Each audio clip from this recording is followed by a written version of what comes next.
أعوذ بالله من الشيطان الرجيم بسم الله الرحمن الرحيم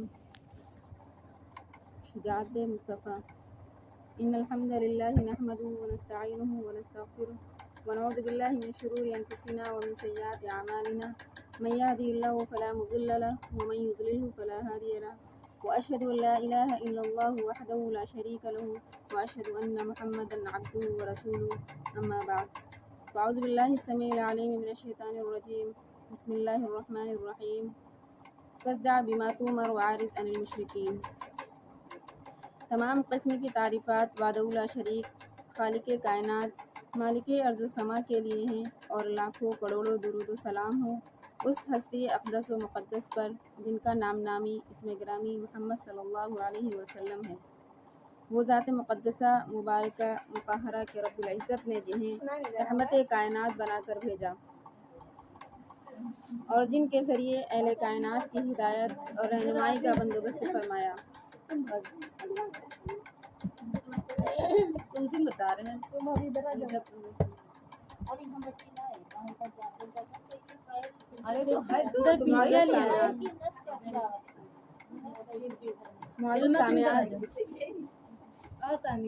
آج کا میرا موضوع خطابت سرور کائنات حضرت محمد صلی اللہ علیہ وسلم کی سیرت طیبہ، آپ کی حیات مبارکہ اور آپ کی سوانح مقدسہ کے عنوان پر منعقد ہے۔ نبی پاک صلی اللہ علیہ وسلم کی سیرت اور آپ کی زندگی اس قدر بوقلموں ہے کہ اس کے سارے پہلوؤں کا کسی ایک نشست میں احاطہ نہیں کیا جا سکتا، اس لیے کہ رب کائنات نے رحمت کائنات صلی اللہ علیہ وسلم کو ابتدائے نبوت سے لے کر اپنے آخری ایام تک لمحے لمحے کے لیے مومنوں اور مسلمانوں کے لیے اس کائنات میں نمونہ اور اسوہ بنا کر جلوہ گر کیا۔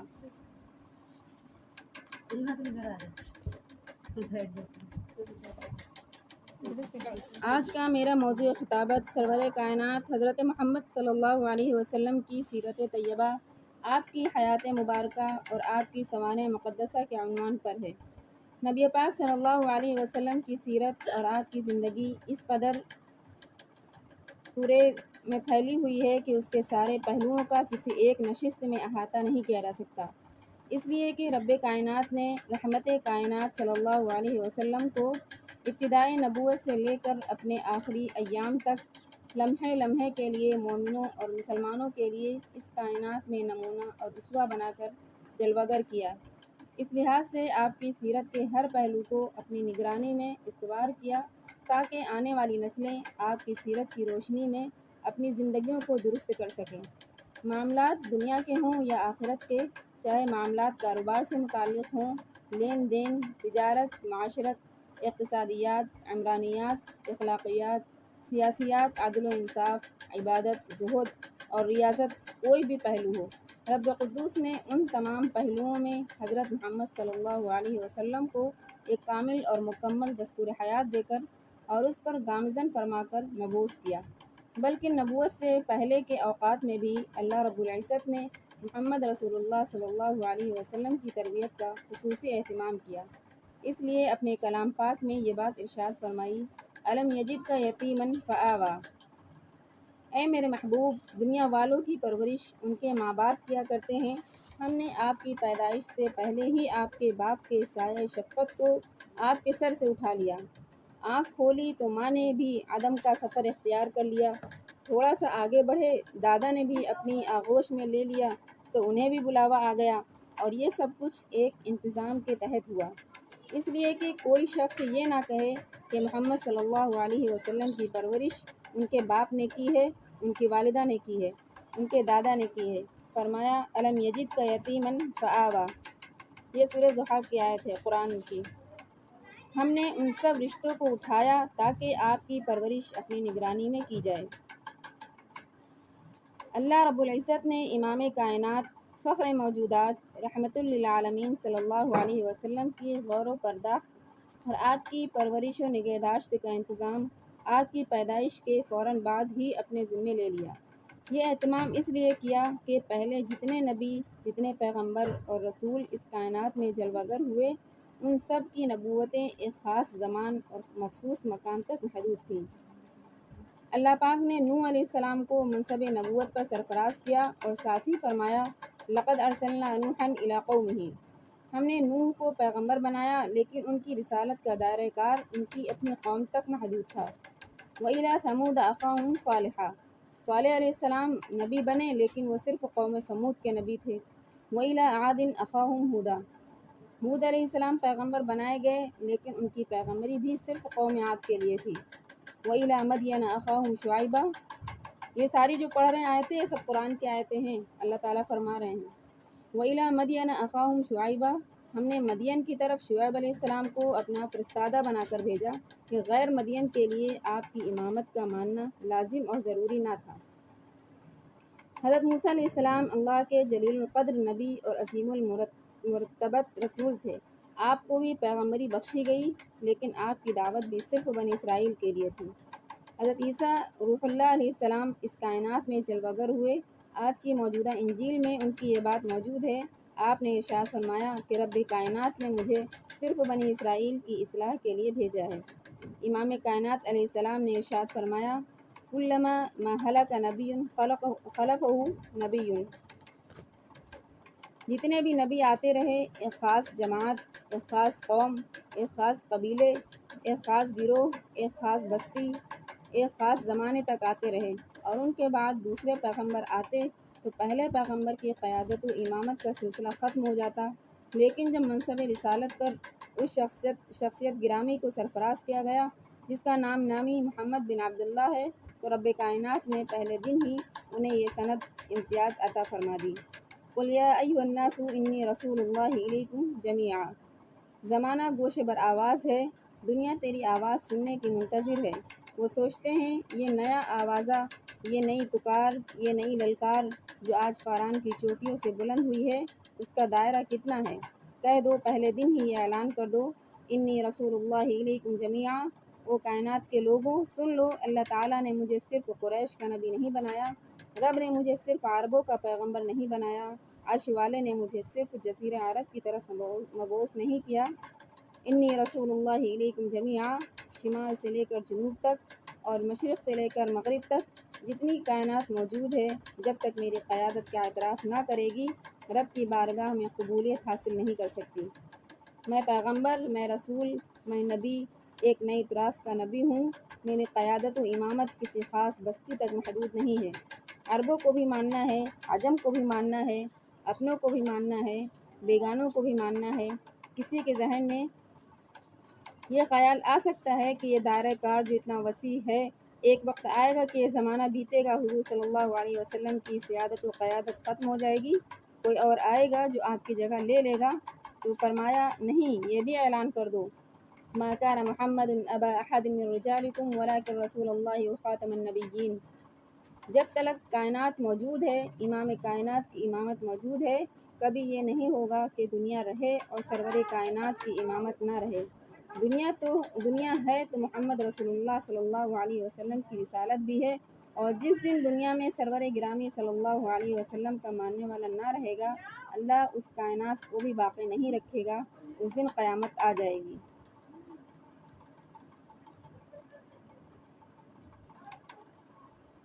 الم یجد کا یتیما فآوا، یہی سبب ہے کہ آپ کی سیرت نگار لکھتے ہیں کہ جب حضور صلی اللہ علیہ وسلم پیدا ہوئے تو عرب کے دستور کے مطابق عرب کے قبیلوں کی عورتیں مکہ کی بستی میں آئیں، غربت کی ماری ہوئی، فقر و فاقہ میں مبتلا وہ عورتیں قافلے کی صورت میں آئیں کہ شہر مکہ کے بچوں کو اپنی آغوش میں لیں گی، انہیں پالیں گی، انہیں دودھ پلائیں گی، اپنے بچے کا بھی گزران ہوگا، اپنے گھر کی روٹی بھی چل نکلے گی۔ بہت سی خواتین مکے میں آتی ہیں، پوچھتی ہیں کس کے گھر نیا بچہ پیدا ہوا، گھروں کا علم ہوتا ہے اور ان گھروں میں عبداللہ بن مطلب کا بھی گھر ہے۔ دروازے پر دستک ہوتی ہے، آمنہ دروازے کے پٹ کھولتی ہیں، آمنہ یا صلی اللہ علیہ وسلم کی امی ہیں۔ دروازے پر دستک ہوتی ہے، آمنہ دروازے کے پٹ کھولتی ہیں، خاتون سامنے کھڑی ہے، بی بی تیرے گھر بچہ ہوا ہے؟ ہاں میرے گھر بچہ ہوا ہے، اسے دودھ پلوانا چاہو گی؟ تو آمنہ نے کہا ہاں دودھ پلوانا چاہتی ہوں، تیری گود میں کھلانا چاہتی ہوں۔ بی بی بچے کا باپ کیا کرتا ہے؟ آمنہ کی آنکھوں میں آنسو آ جاتے ہیں۔ ارشاد فرماتی ہیں بچے کا باپ اس کی آمد سے پہلے رخصت ہو چکا ہے۔ خاتون سوچتی ہیں جس کا باپ ہی زندہ نہیں اس گھر سے مجھ کو کیا ملنا۔ دہلیز سے پلٹ جاتی ہیں، دوسری آتی ہے پھر یہی پوچھتی ہے، پھر پلٹ جاتی ہے، تیسری آتی ہے یہی پوچھتی ہے، پلٹ جاتی ہے۔ لوگ کہتے ہیں کہ وہ پلٹ رہی تھی اور حالانکہ وہ پلٹ نہیں رہی تھی بلکہ عرش والا انہیں پلٹا رہا تھا۔ وہ انتخاب کر رہا تھا کہ تم میرے محبوب کے پالنے کا حوصلہ نہیں رکھتی، تمہارے اندر وہ صفات ہی موجود نہیں جو میرے محبوب کو کھلانے والی کے اندر ہونی چاہیے، تم اس قابل نہیں ہو، پلٹ جاؤ۔ آخر سعد قبیلے کی حلیمہ آئیں، وہی سوال کیا جو سب نے کیا، وہی جواب ملا جو سب کو ملا۔ پلٹنے لگیں تو دل میں خیال آیا کہ پلٹنے سے پہلے بچے کا چہرہ تو دیکھ لوں۔ کہا بی بی اپنا بیٹا تو دکھا دو۔ کہا کیا دیکھنا ہے، جب تم نے دودھ پلانا ہی نہیں تو دیکھنے کا کیا فائدہ۔ کہا بی بی دکھانے میں حرج ہی کیا ہے۔ آمنہ نے اپنے ہاتھوں میں اپنے ننھے محمد کو جیسے ہی اٹھایا آسمان کا چاند نوچ لیا۔ اس کی نگاہ پڑی۔ حلیمہ کہتی ہیں کہ میں نے زندگی میں ایسا خوبصورت بچہ کبھی دیکھا نہ سنا، دل کھنچ کے رہ گیا۔ سوچا کیا ہوا کہ گھر والا نہیں ہے، بچے کا باپ فوت ہو چکا ہے لیکن بچے کی پیشانی تو بڑی روشن ہے۔ کہنے لگی آمنہ میں تیرے بچے کو دودھ پلانے کے لیے تیار ہوں۔ آمنہ فرماتی ہیں بی بی اسے یتیم نہ سمجھنا، ٹھیک ہے باپ فوت ہو چکا ہے لیکن میں تیری خدمت میں کوئی کسر نہ اٹھا رکھوں گی، میں جی بھر کے تیری خدمت کروں گی۔ میرے بچے کا خیال رکھنا کہ اوروں کے لیے تو اپنے شوہروں کی کوئی اور نشانی بھی ہوگی، میرے لیے تو یہی سب کچھ ہے۔ اب حلیمہ لے کر چلی، دوسری عورتیں بھی بڑے بڑے چودھریوں کے بچے لیے مکے سے باہر اپنی ساتھیوں کے انتظار میں بیٹھی ہیں۔ سب آئیں، ایک دوسرے سے پوچھا تم کس کا بیٹا لے کر آئی ہو؟ میں فلاں چودھری کا لے کر آئی ہوں۔ تم کس کا بیٹا لے کر آئی ہو؟ میں فلاں سردار کا بیٹا لے کر آئی ہوں۔ حلیمہ تم کس کا لے کر آئی ہو؟ فرمایا میں کسی سردار کا بیٹا لے کر نہیں آئی بلکہ خود سردار لے کر آئی ہوں۔ لوگ سرداروں کے بیٹے لے کر آئے اور میں خود سردار لے کر آئی۔ اپنے اپنے بچوں کو ذرا میرے محمد صلی اللہ علیہ وسلم کے مقابل تو رکھو، ایسے معلوم ہوتا ہے جیسے سورج کے سامنے دیے جلائے جا رہے ہوں۔ چشم فلک نے کبھی ایسا بچہ بھی نہ دیکھا۔ ابن ہشام نے لکھا ہے کہ حلیمہ کی دبلی پتلی اونٹنی جس سے قدم اٹھانا دوبھر، اور جب قافلہ چلا تو وہی اونٹنی جس کے انتظار میں دوسری عورتیں تھوڑا سا سفر طے کرنے کے بعد رک جاتی تھیں کہ حلیمہ کی اونٹنی برابر ہو جائے تو آگے چلیں۔ اب جو قافلہ چلا تو دیکھا کہ حلیمہ کی اونٹنی سب سے آگے ہے۔ کہا حلیمہ تیری اونٹنی کو کیا ہوا؟ تیری سواری اتنی تیز کہ کوئی اس کے گرد کو نہ پہنچے۔ حضرت حلیمہ نے فرمایا سواری تو وہی ہے، سوار بدل گیا ہے۔ پہلے دن سے آپ کی پرورش کا خصوصی اہتمام، آپ کی تربیت کے لیے خصوصی انتظام کہ کائنات والو آؤ، دشمنوں تم بھی آؤ، دوستوں تم بھی آؤ، اپنوں تم بھی آؤ، زندگی کا ایک ایک دن محفوظ کر دیا۔ ماں نے بچہ جنا ہو تو اٹھے اور نبی پاک صلی اللہ علیہ وسلم کی زندگی کے ایک دن پہ ہاتھ رکھ کر دکھائے کہ چشم فلک نے ایسا بندہ نہ دیکھا جو میرے آقا کی زندگی کے کسی پہلو پہ اعتراض کی جرأت کر سکے۔ یہی سبب تھا کہ جب وحی کا پہلا دن تھا، حضور صلی اللہ علیہ وسلم کو اعلان کا حکم ہوا، فاران کی چوٹیوں سے اترے ہوئے صفا پہ کھڑے ہوئے، اپنوں کو بلایا، ساتھ کھیلنے والے بھی آئے، جوانی بتانے والے بھی آئے، ادھیڑ عمر کے ساتھی بھی آئے، ساتھ کاروبار کرنے والے بھی آئے، سفر کرنے والے بھی آئے، معاملات کرنے والے بھی آئے، وہ بھی آئے جن کے سامنے بچپن گزرا تھا، وہ بھی آئے جن کے سامنے جوانی گزری تھی، سب آئے۔ نبی کائنات صلی اللہ علیہ وسلم نے فرمایا ماذا تقولون فی، بتلاؤ میرے بارے میں تمہاری کیا رائے ہے؟ بیگانوں نے بھی کہا، اپنوں نے بھی کہا ما جربنا علیک الا صدقہ، ہم نے تیرے ہونٹوں سے سچ کے سوا کچھ نکلتے ہوئے نہیں دیکھا، کبھی تیری آنکھ کو اٹھا ہوا نہیں دیکھا، تیری نگاہوں کو آوارہ نہیں دیکھا، تیری زبان کو جھوٹا نہیں دیکھا، تیرے جسم پہ داغ نہیں دیکھا، تیری حیا پہ دھبا نہیں دیکھا۔ تجھ کو کیا کہیں، تو صادق بھی ہے، امین بھی ہے، تو شجاع بھی ہے، تو سچا بھی ہے، وفا کش بھی ہے۔ آقا صلی اللہ علیہ وسلم نے ان سب کو خطاب کر کے فرمایا تمہیں ایک ایسی بات نہ بتلاؤں کہ جس بات کو اختیار کرو تو مکے کے کمزور طاقتور بن جاؤ۔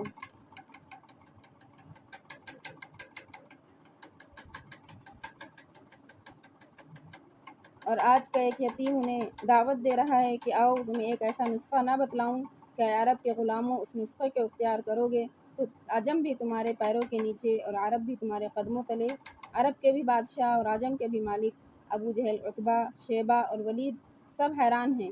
کبھی یہ بھی ہو سکتا ہے کہ ہم غلام بادشاہ بن جائیں، کیا یہ ممکن ہے کہ غلام آقا بن جائے؟ آپ نے فرمایا ہاں یہ ممکن ہے، نسخہ مجھ سے سیکھ لو۔ کہا کیا نسخہ ہے؟ فرمایا قولوا لا الہ الا اللہ، کائنات میں جھکاؤ تو سر اس کے آگے جھکاؤ، ساری کائنات کا ڈر اپنے دل سے نکالو اور ایک اللہ کا ڈر اپنے دل میں بساؤ۔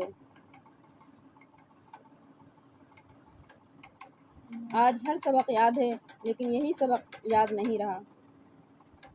ہمسایہ ناراض ہو جائے گا، چودھری ناراض ہو جائے گا، خانزادہ ناراض ہو جائے گا، فرمایا اس دل میں کسی کا خیال نہ رہے، خیال رہے تو یہ رہے کہ عرش والا ناراض نہ ہو جائے۔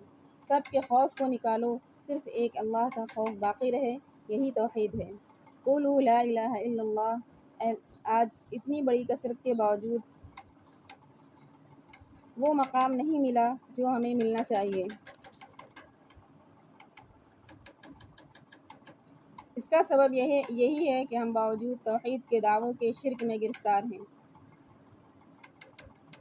اللہ تعالیٰ سے دعا ہے کہ ہم سب کو کہنے سننے سے زیادہ عمل کرنے کی توفیق نصیب فرمائے۔